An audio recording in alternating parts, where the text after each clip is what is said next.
Hey everyone, I'm Dr. Trevor Benyon and I'm an exercise scientist. This is the first episode of the FITNPHYS Research Report.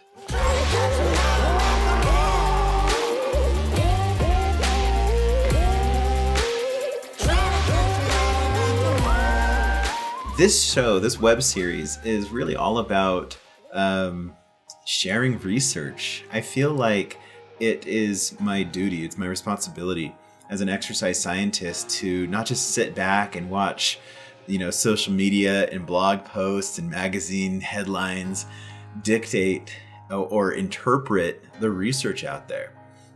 There's a lot of really great research being published. I sit on the board for a research organization and I see all this really cool stuff being presented at conferences and regional conferences, every single year.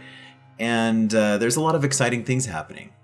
Also, I think it might be surprising to know that there are a lot of things about how the body works, like simple, fundamental things that we're still figuring out. So the whole purpose of this show, the whole purpose in me starting this series is to share with you the latest research. I hope this is an educational foundation that really empowers you to be confident in your decision making and really lay that foundation to help you see through and overcome a lot of that bro science that really just oversaturates a lot of popular media, social media, and stuff like that. So today I have some articles to share with you. These are articles that I've recently read, and I think they are worthy of sharing. They're popular topics. This first one was published in 2019. Oh gosh, I want to see when was the date of the actual publication. August 2019. The article and every link I possibly can will be in the comments below. So this first article is titled Ketogenic Diet and Skeletal Muscle Hypertrophy, a Frenemy Relationship, which I think is a great title. All right, so the authors here, Antonio Paoli, Pasqualina Cancellara, Pierluigi Pompei, and Tatiana Moro. Let's see. Antonio Paoli is a recognizable name. All right, so I get a lot of questions. I feel like the ketogenic diet is at first, and I guess like a little bit of my background on this. My whole foundation in exercise science is as a fat metabolism researcher. And so with the ketogenic diet is something that is absolutely something part of my wheelhouse, part of the domain and literature where I really stay up to date in and find really fascinating. I conducted some stuff and presented some research back in 2013 on a ketogenic diet. Back then I was totally drinking the keto Kool-Aid. I thought this was amazing stuff. However, from that point on, really getting as deep into the literature or the lack of literature at the time of what a ketogenic diet, how it worked and the things that needed to happen for exercise performance to be at its best and for all these fitness goals to be achieved and realized. The more I really got into it, the less of a believer I became in the ketogenic diet. And then as its popularity grew on social media and in just, popular media, a lot of the things about the ketogenic diet that were, I think, the good parts of it were really isolated and embellished.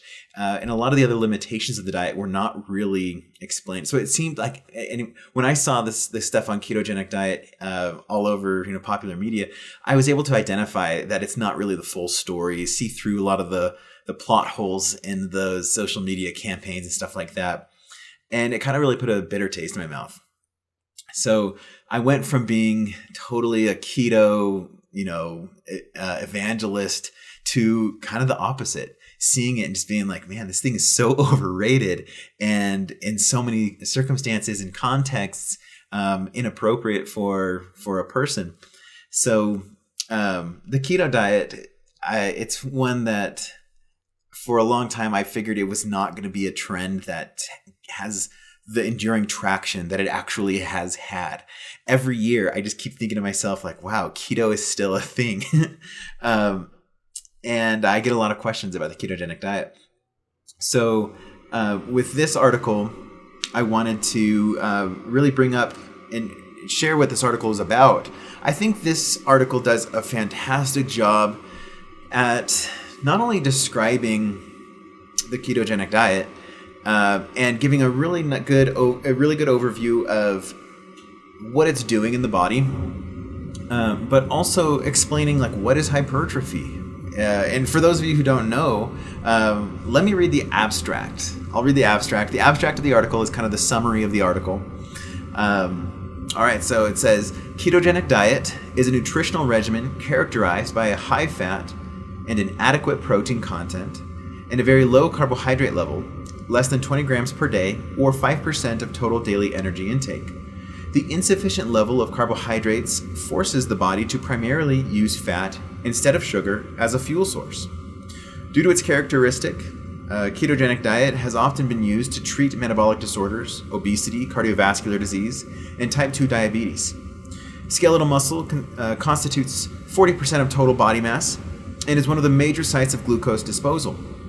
Ketogenic diet is a well-defined approach to induce weight loss, with its role in muscle adaptation and muscle hypertrophy less understood. Considering this lack of knowledge, the aim of this review was to examine the scientific evidence about the effects of ketogenic diet on muscle hypertrophy. We first described the mechanisms of muscle hypertrophy per se, and secondly, we discussed the characteristics and the metabolic function of ketogenic diet. Ultimately, we provided the potential mechanism that could explain the influence of ketogenic diet on skeletal muscle hypertrophy. Now, I think this is a really relevant conversation to be had because there are a lot of I think, really good conversation platforms to defend both sides of the argument. Can a ketogenic diet positively influence hypertrophy? Can a ketogenic diet negatively influence hypertrophy? I think both sides could have a really strong argument. So this particular article, I think, is very relevant. So again, hypertrophy describes the growth of muscle fibers. That really, it's like that's the scientific term for like bulking up, growing muscle mass. And specifically, what it's describing though is that growth of that cross-sectional area of the muscle fiber. And then you've got, thousands of muscle fibers in the belly of the muscle. And so as the muscle fibers expand, thus the whole muscle kind of grows. So some of the things that this article addresses, first it does a really great job of just describing what is skeletal muscle hypertrophy, what is muscle protein synthesis, muscle protein breakdown. In other words, like what are the factors that go into building muscle versus breaking down muscle, and how the body regulates those changes. And it does a really good job at just kind of generally describing those processes, what's known, and then how those things are measured. Next, it goes into a really good description of the ketogenic diet.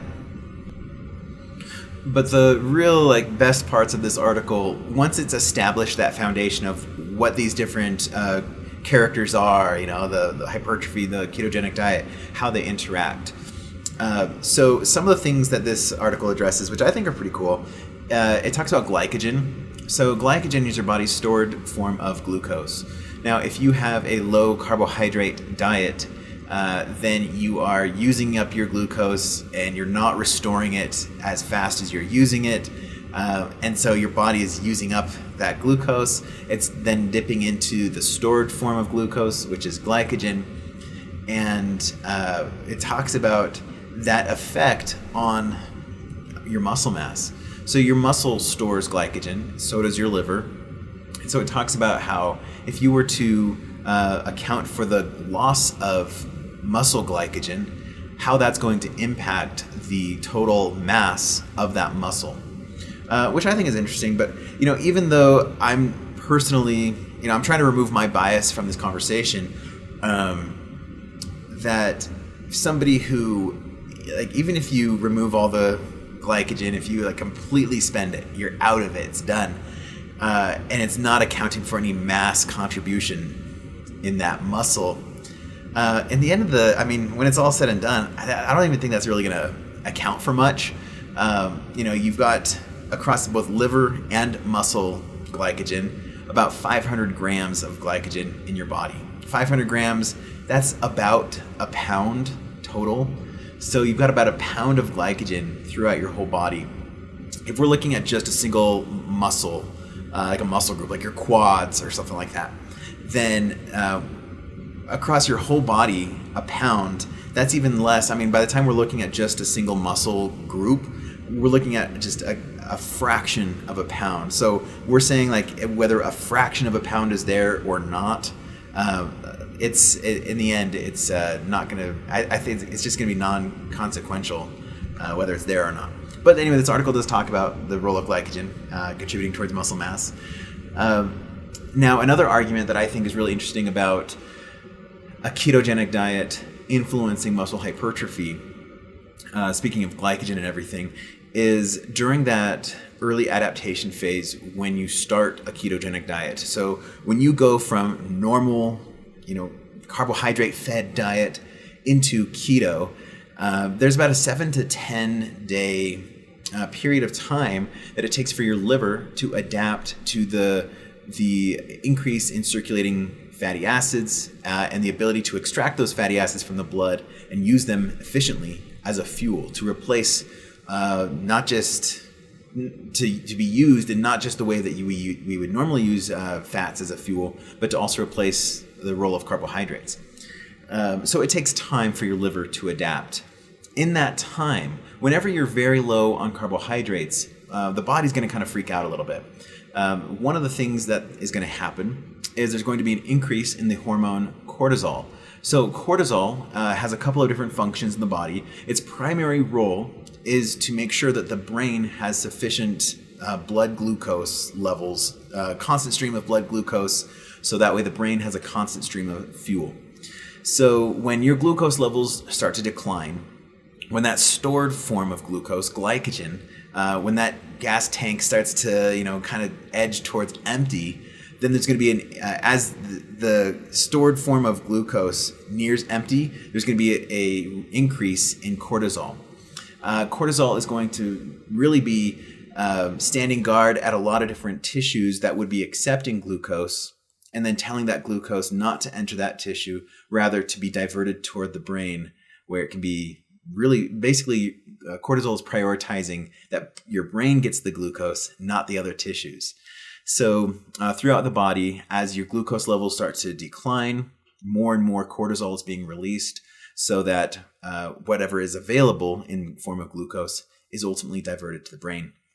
Another one of cortisol's functions, which is related to that, is it's going to really trigger the increase in gluconeogenesis, the body's process of creating new forms of glucose. One of the easiest ways it's going to do that, one of the quickest ways it's going to do that, is to break down muscle tissue. So your skeletal muscle is made up of various protein structures, and so your body can then break down protein from your muscle to liberate new amino acids from which you can then create new glucose. So you're compromising your muscle. You're losing muscle to create new glucose to keep your brain functioning. This is kind of a survival, life or death kind of a thing. Your body's going to prioritize your brain so that you can make survival decisions. That way you can make any kind of decision to escape some sort of life-threatening situation. So your brain gets the glucose. And when you're low on glucose, then cortisol is going to step in, make sure that any available glucose is sent to the brain. And then it's also, as glucose levels continue to decline, cortisol is then going to help your muscles to break down to create new glucose, again, to keep these levels satisfactory. So during that transitional period, when your liver is figuring out how to handle all of this circulating fatty acids to be used efficiently as a fuel source, your body's gonna be freaking out a little bit. Cortisol is gonna be going up. You can actually be losing muscle mass by virtue of liberating amino acids for gluconeogenesis. So what happens during those, again, just to kind of recap, when you start a ketogenic diet, during that early adaptation, it could be a week or two or so, you're likely to lose muscle mass. Now that's counterproductive in the conversation of hypertrophy, building muscle mass. Now, you could combat that with some resistance training. The degree to which resistance training is going to counter the impact of cortisol on your muscle. Could work, could be good. Maybe it won't. Maybe it will prevent your muscle prevent muscle loss. I think that'll just depend on how much you exercise and how your body's working. And that'd be a cool study to look into. But it doesn't really matter because during those, it's only going to be about a week or two. At the end of this study, it describes, now I'm at the conclusion, it says here, the very last paragraph, ketogenic diet theoretically may affect skeletal muscle mass control pathways in several ways. But data provided by scientific literature suggests a negligible or no effect of ketogenic diet on muscle mass with concomitant resistance training. Ketogenic diet may instead exert a protective effect against muscle mass loss during aging or during low calorie diets. The total effect seems to consist in the maintenance of muscle mass rather than a net hypertrophic effect. So what these guys are finding here, and this is a review, so they're looking at all sorts of different research articles. What they found is that once you are out of that adaptation phase, once you're full on in a ketogenic state in your body, then you're not going to be losing muscle mass anymore. So it's almost like things kind of just equal out. They find their normal rhythm, and then that becomes the new normal. And you're not losing muscle mass, but you're also not gaining. It's just kind of maintaining. Now, this is interesting because another argument in defense of a ketogenic diet could be how there's an increase in growth hormone under hypoglycemic conditions during exercise. This is noticed when you exercise really hard at high intensities, you're really blasting through a lot of your glucose and your glycogen. And so that rapid decrease in glucose shows an increase in growth hormone. Growth hormone then has a hypertrophic effect on your muscle tissue. So we're seeing that hypoglycemia may be this condition in the body, this sort of environmental state that is very productive towards muscle growth. So what these guys have found, again, just to kind of repeat the summary here, the ending, the conclusion, is that once you're kind of in that ketogenic mode, again, that's like it becomes the new normal for your body, and you're you're not really seeing any significant hypertrophic effect. You're not really seeing any significant muscle loss. It's just kind of staying normal. So for both of those, I guess, kind of defensive stances, either pro-ketogenic diet or anti-ketogenic diet, it looks like the end summary here of this particular review is that a ketogenic diet, once you're in the diet, once you're full on adapted to the ketogenic diet, as long as you're engaging in resistance training, then you're not really going to be losing muscle mass. You'll be not really either gaining a lot of muscle mass either, but it'll just help you to maintain. Now, it might seem a little anticlimactic for a research study to not really have strong, significant results one way or another. But sometimes just the understanding that the body is maintaining is important for the scientific community. It's important for people that are on or interested in the ketogenic diet to understand how it's affecting their muscle health, their muscle physiology, and the things that they need to do to maintain that muscle mass. So again, with the ketogenic diet and with paired with resistance training, it looks like you're able to maintain muscle mass, which is cool. It leads me to the next article. Now, this article on the ketogenic diet, I've got some good news for you. This is an open access article. I strongly recommend reading it. It's a really great summary of what a ketogenic diet is, what it's doing in the body. It's a really great summary of what hypertrophy is, how hypertrophy works, how these things interact, and what you can expect if you were to go on a low carbohydrate diet, go on a ketogenic diet, how that may impact your sports nutrition strategy and your exercise strategy. So this is a free article, and I encourage you to check this thing out. It's worth a read. Now, this next article is titled, "It's Not Just About Protein Turnover, the role of ribosomal biogenesis and satellite cells in the regulation of skeletal muscle hypertrophy. Authors are Matthew Stewart Brooke, Daniel James Wilkinson, Ken Smith, and Philip James Atherton. Now, this article is really interesting, and I think it's a great segue from the previous one. The previous article really addressing the ketogenic diet and its interactions with hypertrophy, really laying that foundation for what hypertrophy is. Now, if you really think about it, how come why are there diminishing returns with muscle development? If somebody were to pursue bodybuilding and they just keep building and building larger and larger muscles, there's going to reach a point where the body it stops growing.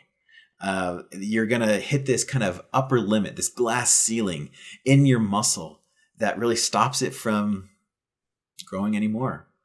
But why is that? What is happening in the muscle that really slows down growth over time to the point where you can kind of max out the amount of muscle development that you can grow? So that's what this article addresses. Now, this article is, it's a great one. I think they're very wise in their wording. I'm going to read a little bit of this abstract here that kind of explains what's going on here and why our muscles stop growing at a certain point. It says here, the regulation of muscle protein synthesis. Now, again, muscle protein synthesis is building new muscle proteins. All right, so the regulation of muscle protein synthesis is a coordinated process in requiring ribosomes to translate the mRNA.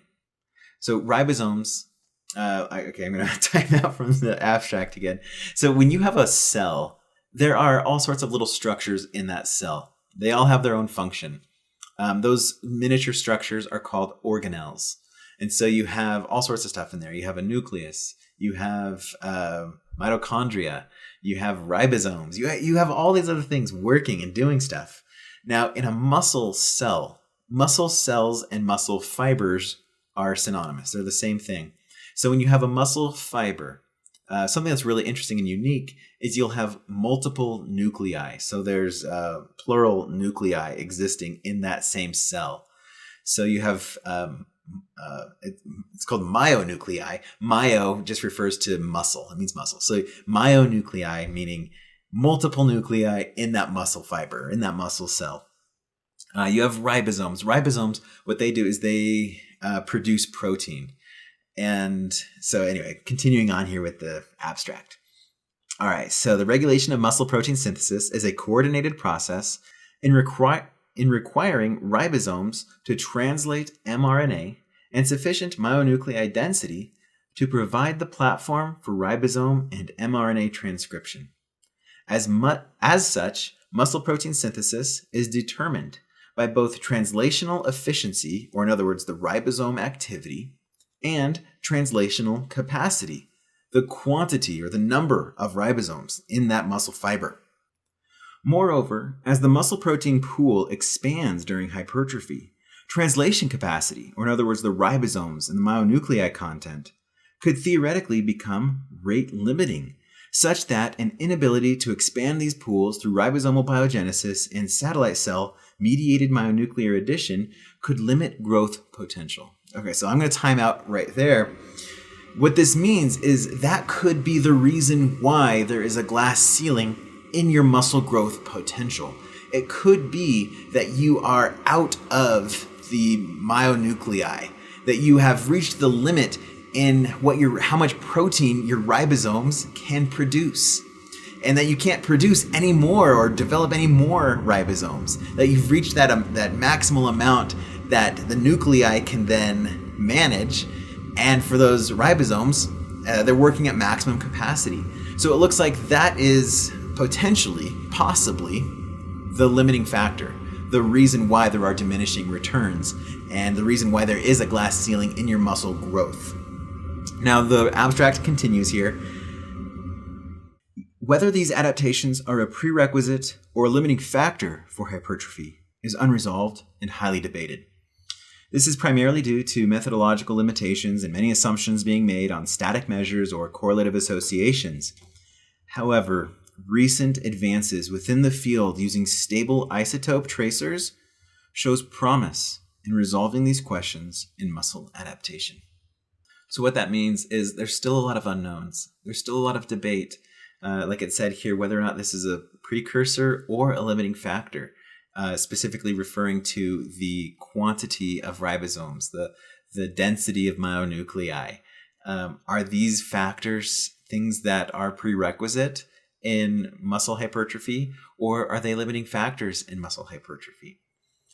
So there's still a lot of debate about that, but it looks like the hope may be in further advancements in stable isotope tracers, and that it appears that technology is approaching that. So we may be able to find out with greater clarity how muscle works. That's kind of an exciting thing. It's also a very humbling thing to realize that that's where we are right now in science, that we still are figuring out some things that at kind of a surface level may feel very simple, very basic, very remedial.